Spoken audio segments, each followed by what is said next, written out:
What do you get when you cross a know-it-all newspaper columnist with an awkward, unsophisticated everyman? Yeah. Well, I'm just not sure about that right now.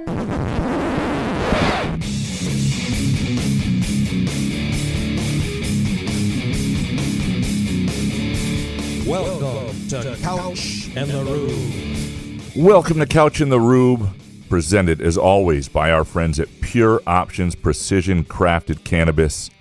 If you are trying to get through another Tigers trade deadline, I'm telling you, Pure Options is here for you. It may be the only way to deal with Scott Harris at the trade deadline.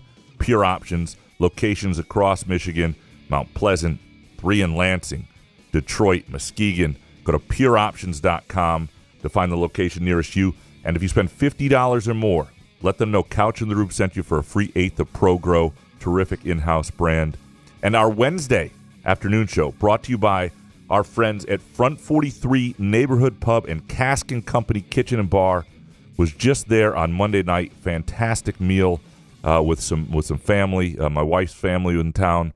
Just unbelievable. They treat you well, service great. Everybody loved their meal. It's a great place to take people. And I always say that. It is a great place to take people. And it's also a great place to go on August 9th and 10th for their anniversary weekend, celebrating 10 years of Front 43 and 6 years of Cask & Company, 6 to 11 p.m. On those nights, August 9th and 10th, the Friday and Saturday. And just an awesome time to be at Front 43 and Cask & Company if you haven't been before. Jason, how you doing, brother? Jason, do you think that Bill Beekman, I mean, I felt all of Fred Human. What's up, buddy? You know, they could change soccer in the U.S., and I think I would start watching. If they did it like the Olympics and like every 4 years we had this like soccer kind of thing. We do. I think I could get the World Cup. Yeah, exactly that. Yeah, I guess it is the World Cup. Yeah, I'm sorry. Yeah, it is the World Cup, isn't it? Exactly what you want exists every 4 years. It's called the World Cup, and it's better than the Olympics. It's like the best thing in the world. But then it goes away. For 4 years. That's what I'm saying. We don't hear about entirely. like Olympics, you know. Yeah, like I watched fencing earlier this morning. I'm like, see. My God, there's no way I'm watching fencing at on a Wednesday at 9 a.m. So usually, I'm saying you can do it every 4 years, is what you're saying. Sure. Yeah. I forgot about the World Cup though. The World Cup kind of it's there. You could only watch the World Cup and maybe enjoy that, and then you could pretend soccer was gone for the rest of the time. That's true. Yeah, it's impossible doing this show. That's true. I have to stop doing the show, and God forbid, So I think this is going to be a fun one, a good one. We're going to talk some Michigan State football in a little while here. They opened MSU football opened fall camp on Tuesday. Were you excited? A little bit of open practice. Then got some interviews. Video? Yeah, I got a little bit of video. Did my thing. We'll talk about my thoughts and our thoughts as things get going there in a little bit. 7 quick takes.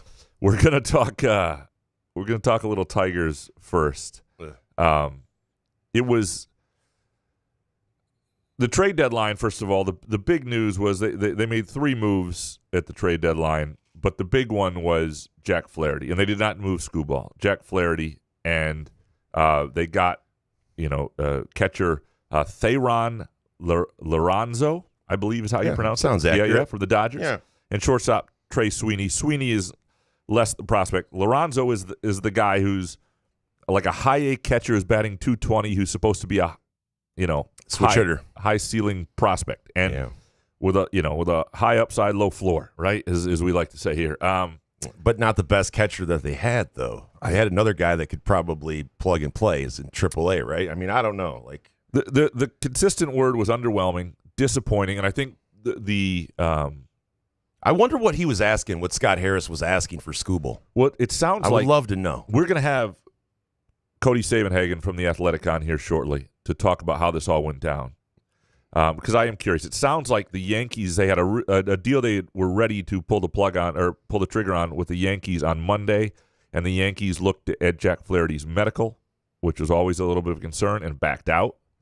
So if that's the thing, and you're talking about trading a 2-month rental and people are concerned about whether he's even going to be able to pitch the rest of the season, maybe this is a decent haul. And then the Blue Jays trade a lesser pitcher and seem to get more. There's some debate whether they actually did. But he's a lefty, though. Lefty is more of a prime real estate in the pitching world, though, right? I mean, I understand. But if there's injury concerns, and then I understand Kikuchi isn't the greatest right now, but he is a lefty, and those come at a prime cost sometimes. But I just think Scott Harris asked for too much. Yeah. From reading everything in the past 24 hours or whatever, I think Scott Harris, and I would love, again, what he asked for Skubal. Because Houston, this is from Ken Rosenthal, said the Astros aggressively tried to acquire Jack Flaherty but kept balking at their asking price and instead turned to Blue Jays starter Yusei Kikuchi. Now, for what they offered the Blue Jays, the Astros, that is, so you're telling me, wait a minute, I'm so confused. So what were the Tigers asking for Flaherty, and did Scott Harris just panic at the last minute and take the Dodgers offer because that was all that was left? Well, yeah, you don't want to get stuck holding the bag. You've got to make a move. But then we needed to hear that then. You know what I mean? Like, you tried to squeeze out the much value as you could for this trade. You know what I mean? They said, oh, Scott Harris is going to talk afterwards. I couldn't find it fucking anywhere. And then, of course, they're not going to say anything or ask him any pressing questions. So. They pressed him, I thought. Here's Scott Harris's biggest problem right now. Is he doesn't come across all that likable. He comes across a little smug. He comes across as the smartest guy in the room. Yeah, but those guys are like that sometimes. Right. But he's also lost the trust of the fan base already in year 2. And a lot of that has to do with what happened at the trade deadline last year and losing Eduardo Rodriguez, or having to be stuck with Eduardo Rodriguez. Easy for... It's a tough one. Yeah, me to say there. And so I think now there is already this doubt whether he's the guy. The group he put together in San Francisco that was sort of his team that won 107 games is falling apart quickly. But the fact that he got something for Carson Kelly that no one wanted from Arizona turned him into something. Mark Canha, he got something from San Francisco from Mark Canha. I mean, you have to look at that. If you want to shit on Harris, I can understand that, but you can't really blame him because you don't know what's going on with ownership. What is ownership telling him to do? These moves, I understand he didn't get the most value for Flaherty, but why? If he's going to be a rental, is it a possibility we could sign him when he's done? Would he come back to Detroit? I don't know. Yeah, so you have to get some. I just think he asked. I mean, from everything I'm reading from the I don't believe the Yankees with the injury thing. I just think that they didn't want to offer that much for what Scott Harris was asking. Sounds like if the Astros offered all that to Toronto, you're telling me you know what I mean? Right. Would Houston have offered that for Flaherty? I mean, they had, what was that, 3 prospects in the top 40 or something like that of the Houston Astros farm system. So, I mean, some people think then what was Scott Harris asking? Some people think the Astros prospects are overrated. This was, sure. Lorenzo is the number 3 or 4 guy in the Dodgers organization. It could be a good get. A guy who's batting .220 in high A who has holes in his swing. I don't know. To me, I don't get excited. Like, I remember high A, and I don't even know if it was high A ball when, like, Bo Bichette and Vlad Guerrero Jr. were in Lansing. Like, we know what high A ball looks like. Those guys cleaned up and marched right through and were in the majors. Like to run runners and hit 3 home runs. Yeah. Get me out of here. Like a good, and again, you're not trading Skubal. If you're trading Skubal, you expect, 2 of those guys and a major leaguer, but it does feel underwhelming, and I think part of it is there is already a loss of faith a little bit in Scott Harris, and some of that has to do with the fact that he is not upfront about things. He doesn't put himself out there. He doesn't explain himself to beat writers very often. And then you've got ownership that nobody trusts, and so the idea that, what's the point of any of this if, like, say Lorenzo winds up being a tremendous catcher. Say he winds up being a Hall of Famer. That? Who cares? We'll never remember. The Tigers will never re-sign him anyway. They'll trade him for a piece in 4 years because they don't pay for anybody. That's the fear that I think people are starting to fear. But you have with the to Tigers remember, too. Flaherty was a reclamation project. It was Totally. a 1-year, $14 million deal. It wasn't like, that he was killing it. It's all of a sudden he had to sit there and pitch for his life, and he did this year. So if you want to sit there and not get anything for him, I just think that, like I said, Scott Harris, it just seems like he asked for way too much. It depends on what you want. You want a guy to ask for a lot. You want to get a lot. but then also, you don't want him bumbling the bag here at the end. So it's like, I just can't really shit on him all that much the Carson Kelly Canada thing kind of saved everything for me yesterday, I guess. And I don't know if it should have. Well, let's get a hold of Cody and see what he thinks, because I'm mixed on this and I could be talked in either direction. While you're doing that, a reminder that our friends at Pure Options are having a back-to-school block party about a month after the Front 43 and Cask and Company anniversary party. So think August 9th, 10th, Front 43 anniversary party, 6 to 11 p.m. They've got music. They've got great specials. They've got tent. It's going to be fun. And a month later, on September 7th, Saturday, September 7th, from 1 to 7 p.m., Pure Options back-to-school block party. Be grateful your kids are out of the house, whatever it might be. 2 Chainz, other musicians, food trucks. They'll have the Maryland-Michigan State game on the big screen TV if you're worried about that. That's a road game that day. Again, mark your calendars, August 9th and 10th, Front 43 and Cask and Company. Great way to spend those evenings. September 7th, 1 to 7 p.m., Pure Options and their block party at the Frandor location. Go to pureoptions.com for more. We'll keep reminding you of this as time goes on. Thanks, big fella. Very pleased now to be joined by our friend Cody Stavenhagen, who covers the Tigers for The Athletic, does an awesome job. And the last day or so, I don't know if you're able to, to put down your phone or what. Cody, first of all, thanks for doing this. And what is covering a trade deadline like in terms of being able to take a walk, put down your phone, have a meal, that sort of thing? Yeah, it's pretty chaotic for sure. The 2 or 3 days before the deadline, you feel afraid to put down your phone for a second, because the minute you put down your phone is the minute something is going to happen. Try to build in, like a walk or something. So you almost need it mental health-wise. It can get a little exhausting, all the refreshing Twitter and checking your texts, especially a deadline like this. I think it was the most chaotic I've covered, just in there were a lot of moving pieces in the couple of days before the deadline, kind of related to the Jack Flaherty deal. So you would hear a lot of chatter from sources in the industry, from other reporters, and you're just trying to sift through it all and figure out what's real, what's actually going on. And then oftentimes you don't get clarity until the final hour. So it's a little bit of an adrenaline rush and then kind of a crash at the end. It was definitely a crazy past 24 hours or so. Yeah, it would get in the way of my naps, in my ability to watch Olympic soccer in the middle of the afternoon. Yeah, none of that going on. All right, so let's go through the trade deadline. You wrote a really good piece on The Athletic on, here's how the Tigers' return for Jack Flaherty came together. We can talk about the others in a minute, but that's the one that I think people are most focused on. Some are, a little disappointed. Scott Harris sort of pushed back at the idea that they could have gotten more, that there might have been better offers out there. It sounds like from your reporting that the Yankees offer, and we don't know what it is, but the Yankees deal on Monday, that might have been the best offer if they hadn't pulled back because of the medicals. Yeah, the Tigers and Yankees definitely had a deal in place. I'm not 100% positive on what the return was there, and that hasn't been reported. But the Yankees backed out over concerns regarding Flaherty's medicals. I definitely think that hurt the Tigers' leverage, probably even in negotiations with other teams. The Dodgers end up reviewing the medicals and are fine with it, but you do have to wonder if that lowered the ultimate price tag for Flaherty a little bit.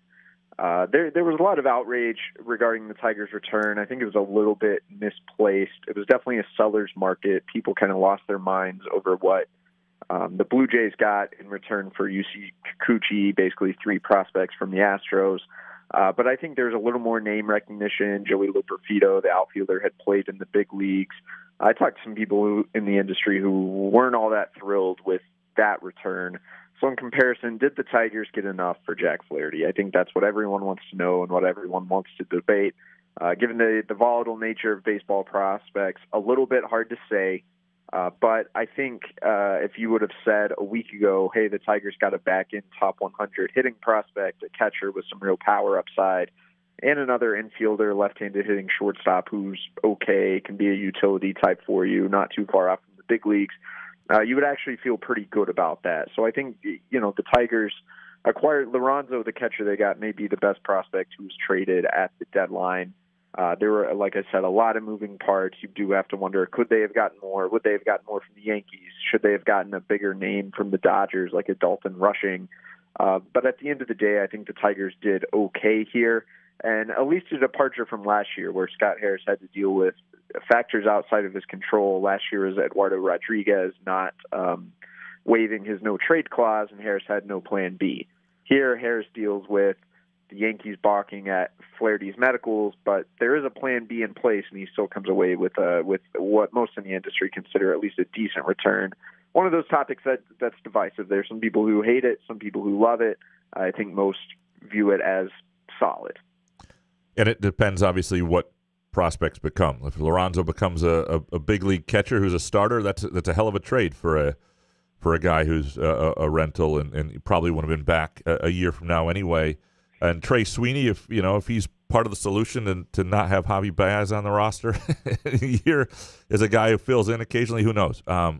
Lorenzo, you look at the batting average, you read the things about holes in his swing and things like that. It's a little nerve-wracking because, I live in a town that has high A ball and see top prospects come through, and some of these guys can already really rake. But they're high on this guy. Yeah, there seems to be a wide range of outcomes for the player he ends up being. I am definitely concerned by the fact he's only hitting 220 in high A. But you talk to scouts, and they're still just pretty in love with the tools. He had a huge year last year in Class A, hit, I think, 24 home runs. He's got big power. There's some swing and miss in his game that is worth being concerned about. And then I think probably the biggest question, what kind of catcher is he actually defensively? If he has to move to first base down the line, then this is going to be more concerning because there's a higher threshold for his bat. People think he's already improving quite a bit at catcher, has a pretty strong arm. The receiving skills are maybe getting a little better. And I think it's worth considering we're headed towards some sort of automated ball strike system where maybe his receiving ability just isn't really going to matter in a couple of years. If he's able to stay at catcher, people think he can hit 20-plus homers in the big leagues, and at catcher, you can live with a lower batting average. But that's kind of the question. This is a super high-ceiling guy. People think he can be an all-star. He's also a super low-floor type guy. The worst version of Thayron Lorenzo is kind of a bust who just can't hit in the big leagues and can't play catcher well enough to be a catcher in the big leagues. So that's where this gets a little bit murky. There's just such a wide range of outcomes. He already is 21, although he just turned 21.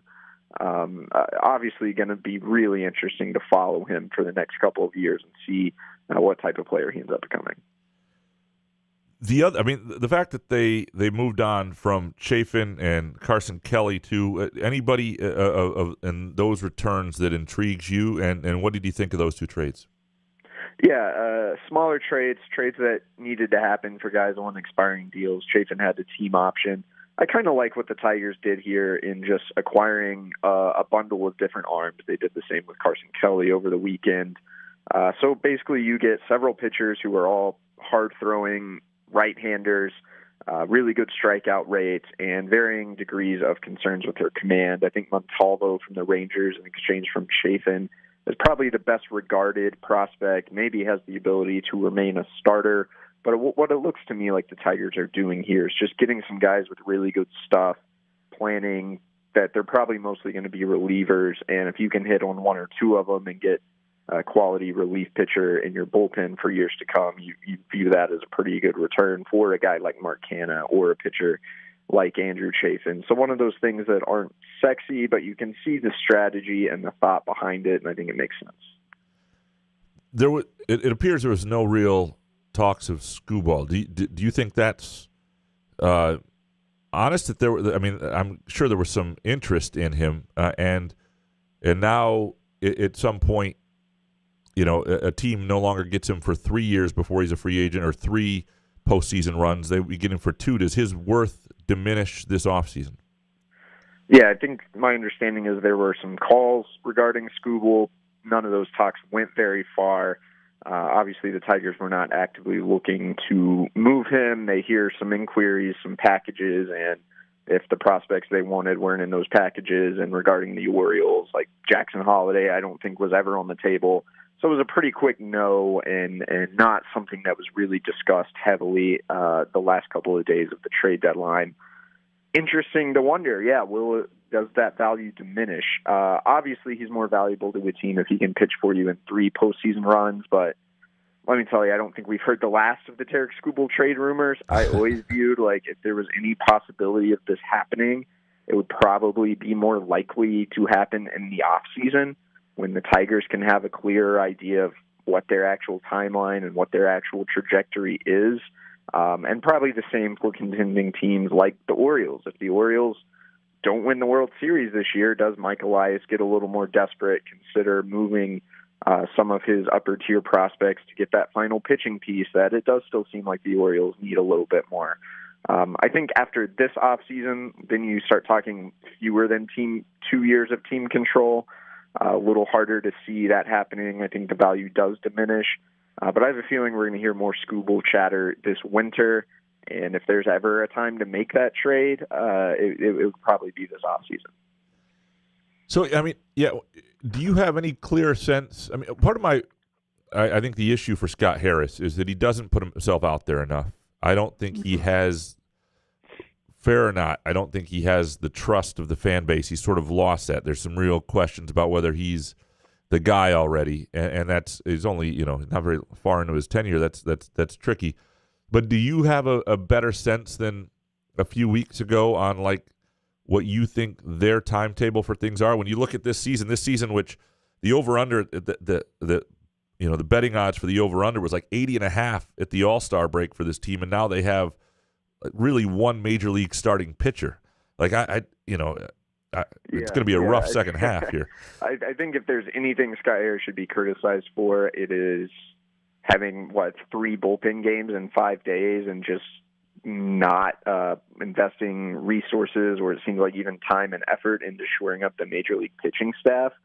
It may be a rough second half. And I think as heavily as the bullpen has been taxed, that's going to have consequences for maybe all of August. Here's the thing about Scott Harris. He has never really stated what his timeline is. And in a way, I understand that from his perspective, because once you set those expectations, you are beholden to them. I think that's what he's trying to avoid. I do think it would do him some good, though, if he just came out and more explicitly said, look, it's going to be a while. I'm not going to put an exact date on it, but our goal, honestly, is not to win the World Series in 2025. He's kind of said this without saying it, and if you look at his actions, that's where it's headed. I think trust has eroded because it's hard to see. Tigers aren't going to make the postseason this year. Maybe they could make a push next year, but chances are they're still around a 500 team next year. I don't think they're going to have a super aggressive offseason. If you look at the longer term, some of the things Harris has been building, strengthening the farm system, getting some interesting young players like Max Clark, like Kevin McGonigal, like Dayron Lorenzo, who they just acquired. There's a world in which you could say his plan may be really working if you're looking at 2027 to 2029 as the window. And no one wants to hear that, right? That's not fun for fans who've already suffered a lot of losing, but it sure seems like that's more like what is going on here. And if you look at it in that context, I think it's a little easier to have faith in some of the decisions Harris has made. It just requires patience, which no one wants to hear in this world. No one wants to hear in the world of Detroit sports, where that's been the message for all of these teams. So still sometimes a little hard to decipher. And I think more than this trade deadline, like, it's fair to criticize Harris maybe for the way he has communicated with the fan base, or lack thereof, so far in his tenure. Cody, you're the best. Thanks for doing this. You can read his work at The Athletic. Very much worth a subscription. We'll talk to you soon. Thanks, man. All right. Thanks, Graham.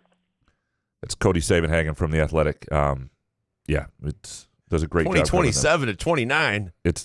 Oh, man. It's disheartening. I don't know if I'll be alive by then. It's disheartening. It's hard. Yeah, but that's baseball. That's the name of the game, right? It's a waiting kind of game. I just think, like Cody mentioned, Scott Harris not being more transparent. Like, is that when your owner's a penis like he is, I mean, what is that coming from him, where you can't talk about things on a casual basis with either 97.1 or Bally's or whomever?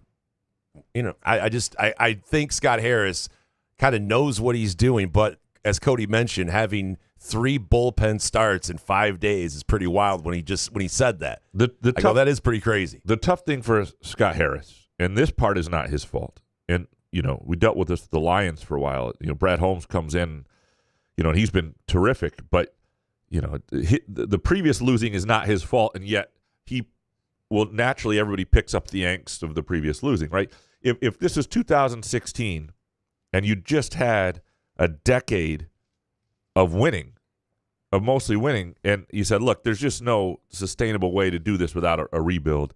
This is what we're doing, and I take over the team for the 2023 season, and by 2027 we're going to be competing. So I take over in 2016. By 2020 we're back rolling. We're competing for World Series titles. People could have stomached it. The problem is it's 8 years after that, and so the stomach isn't there. That doesn't mean you should do it wrong. I think the biggest problem the Tigers have, too, in terms of faith is what you meant. It's the owner.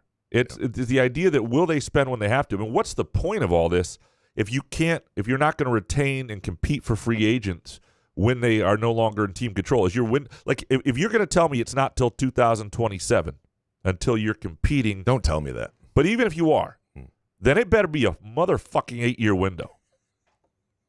I'm sorry. You're dropping MFers now? You're not doing 2027 to 2030 and then rebuilding again. Right. Like, you better have a long-term window, and that's sustainability of ownership. And that's, I'm telling you, Detroit is not a small market.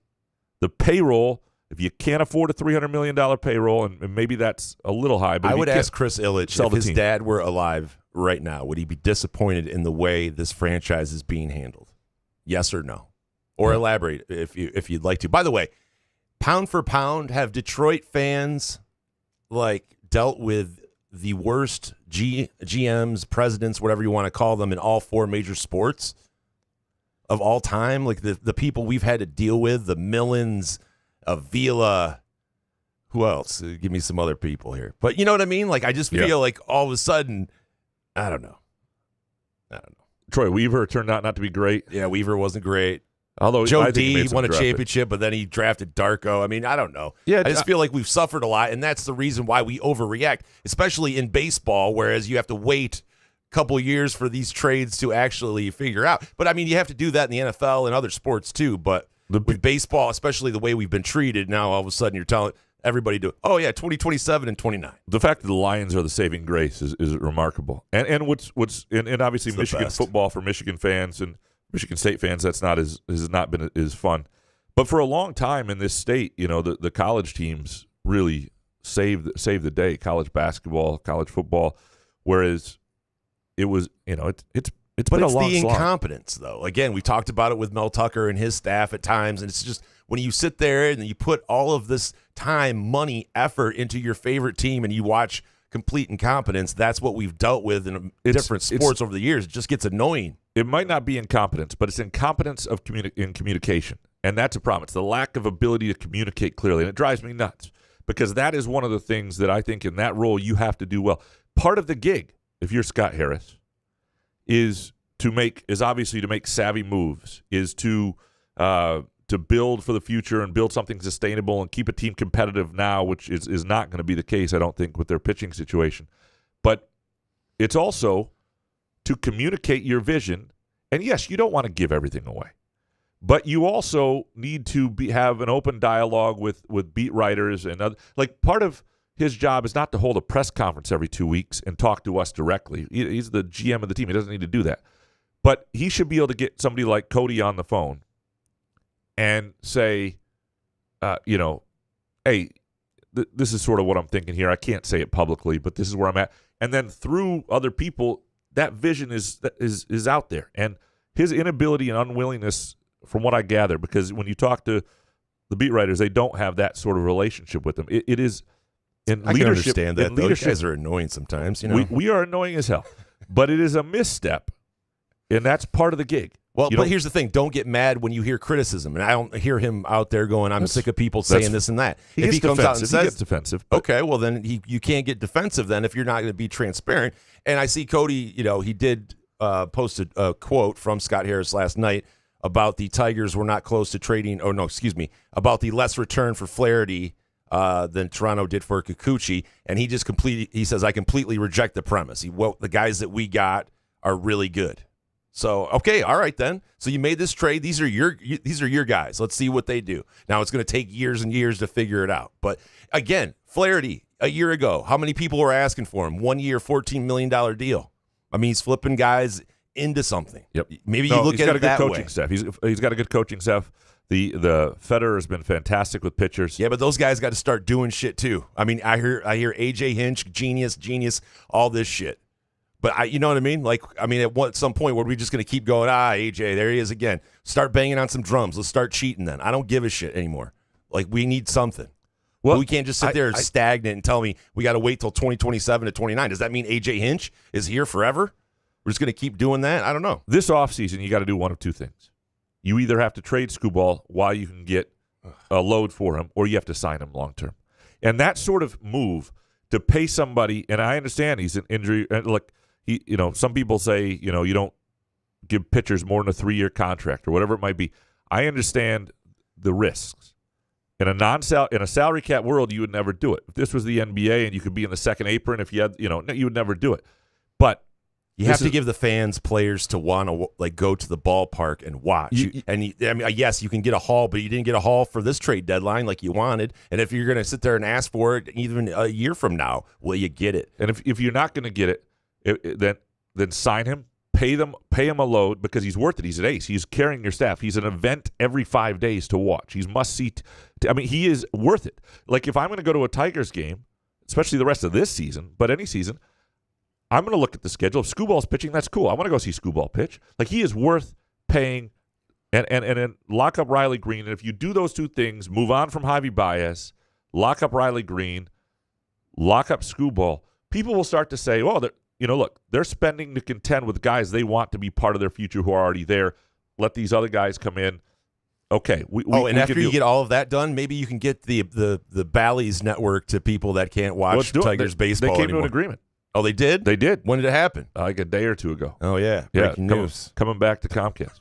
So yeah, that's happening for people. Thank you, Chris Illich. How nice of you. Just in time to watch 4 bullpen days out of 5 days. Great in time. Great stuff. All right, we're gonna take a quick break. When we come back, we're gonna talk some MSU football. They opened training camp yesterday, and I was there for a little bit of it. Talked to some people. We'll get into that next. Couch in the Rube, presented by our friends at Pure Options, precision crafted cannabis, and Front 43 Neighborhood Pub and Cask and Company Kitchen and Bar.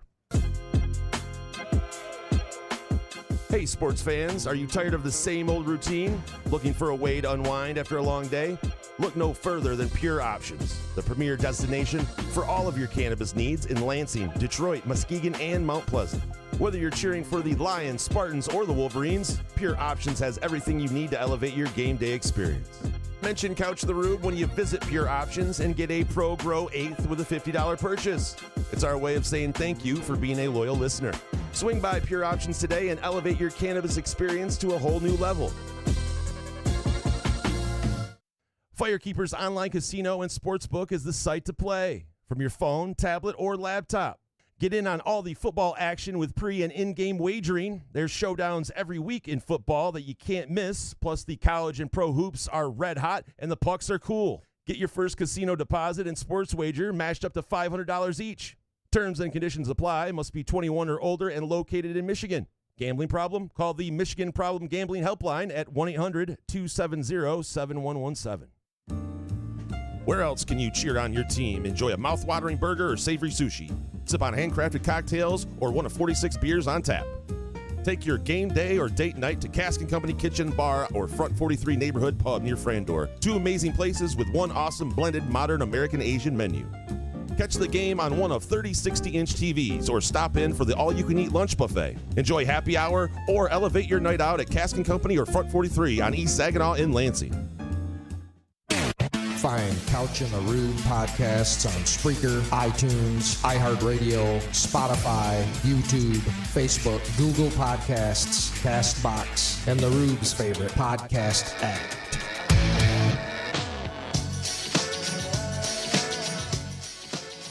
Couch in the Rue, presented by Pure Options, precision crafted cannabis, a terrific community partner, sponsor of Jazz Fest, ongoing right now in Old Town and Lansing, and our Wednesday afternoon show brought to you by our friends at Cask & Company Kitchen and Bar in Front 43 Neighborhood Pub, the OG of Couch in the Roof sponsors, which I keep saying awkwardly, but say it anyway. It's the original gangster. Original gangster of the original believers in us, along with Groovy Donuts.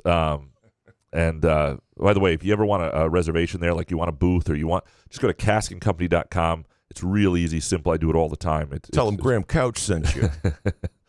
Free parking in the rear. So Tuesday, and by now Michigan State football's had two practices for fall camp, but Tuesday they opened fall camp for the season earlier than usual. I feel like 11 wins. Earlier. I saw Aiden Childs. I saw the video yesterday with that little sidearm throw.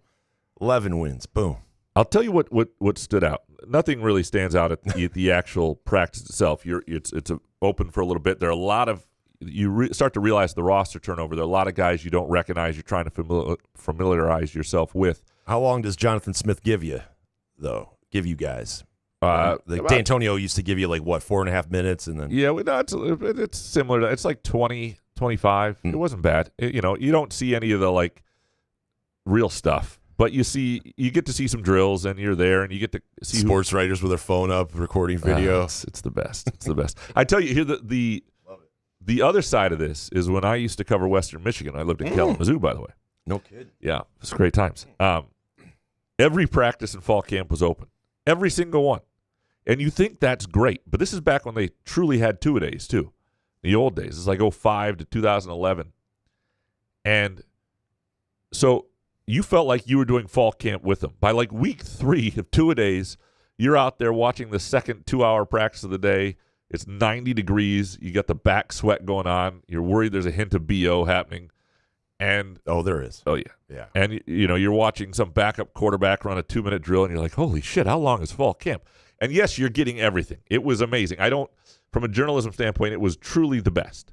But it was also a long fall camp. Sometimes I wish there was a middle ground. But the thing that stood out yesterday is just how eager and grateful MSU's players are to be starting something new. Fans went through last year and it sucked. You had a whole season you lost, basically a couple games, and then the coach is fired.